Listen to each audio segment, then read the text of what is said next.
Je reçois Christophe Bourbier. Christophe, vous êtes dirigeant fondateur de Limonetic. Bonjour. Bonjour.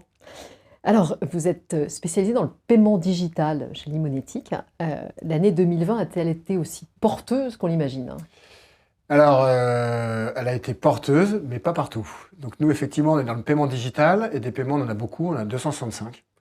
On a des paiements partout dans le monde, dans 70 pays. La carte bancaire, évidemment, mais plein d'autres moyens de paiement, comme PayPal, Alipay, WeChat, des paiements en Afrique du Sud, en Inde et autres. Et oui, les paiements digitaux ont explosé, mais pas dans toutes les verticales. Il y a les verticales voyage et airline, par exemple, qui s'est complètement écroulé, alors qu'on voit dans la verticale, par exemple, livraison à domicile, où ça a littéralement explosé.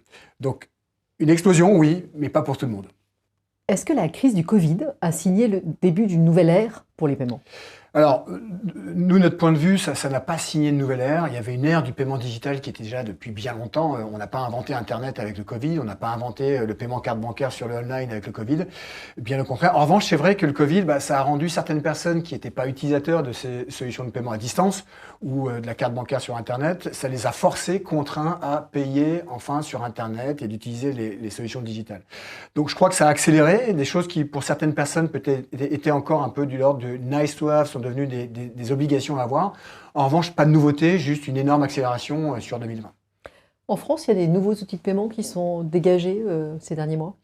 Alors, donc toujours pas lié au Covid, hein. Ils étaient là avant, ils se sont accélérés, mais oui, il y a quelques solutions qui sont d'ailleurs très liées à tout ce qui est virement et tout ce qui est très lié finalement à ces acteurs un peu industriels qui n'étaient pas encore bien sur Internet, sur les ventes, mais qui commencent à y venir.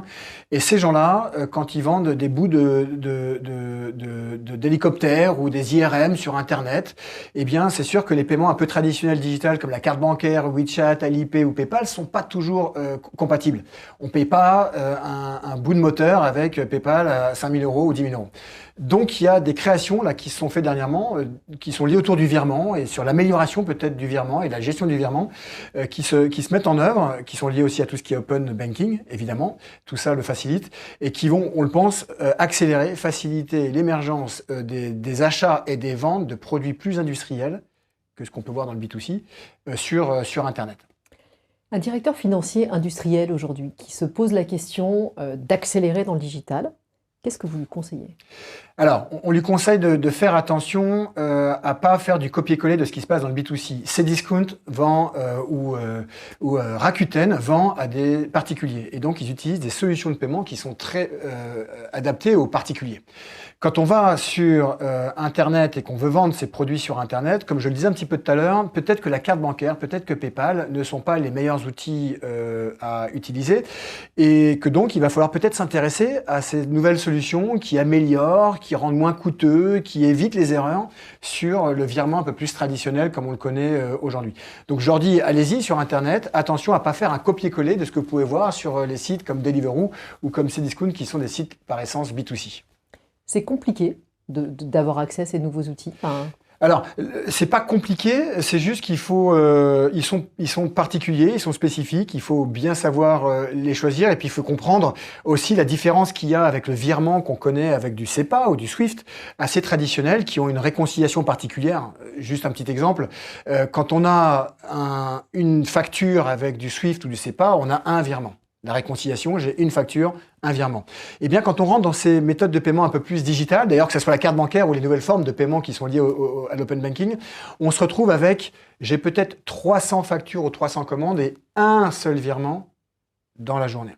Et la réconciliation donc n'est plus la même. C'est plus les mêmes outils, c'est plus les mêmes fichiers qu'il faut utiliser. Et donc, en tout cas, pour les DAF, c'est important de voir l'intérêt, la valeur ajoutée d'utiliser ces nouveaux outils et aussi faire attention à ne pas croire qu'il va se retrouver dans ce qu'il a pu connaître ces dernières années dans un monde plus traditionnel. Revenons un peu à Limonetic. Alors, quelles sont vos perspectives à moyen et long terme? Alors nous, on a une belle croissance là, sur ces 3 dernières années, qui est encore très en Europe, même si on a des moyens de paiement partout dans le monde, dans tous les pays que je citais tout à l'heure. Et là, ce qu'on souhaite, nous, c'est tout simplement accélérer sur 2021, accélérer, continuer à être très fort, très présent en Europe, avec tous ces moyens de paiement internationaux, les montages marketplace et puis tous les montages B2B, mais aussi commencer à grandir en Afrique, où il y a aussi plein de moyens de paiement internationaux et des croissances hallucinantes, et aussi en Asie.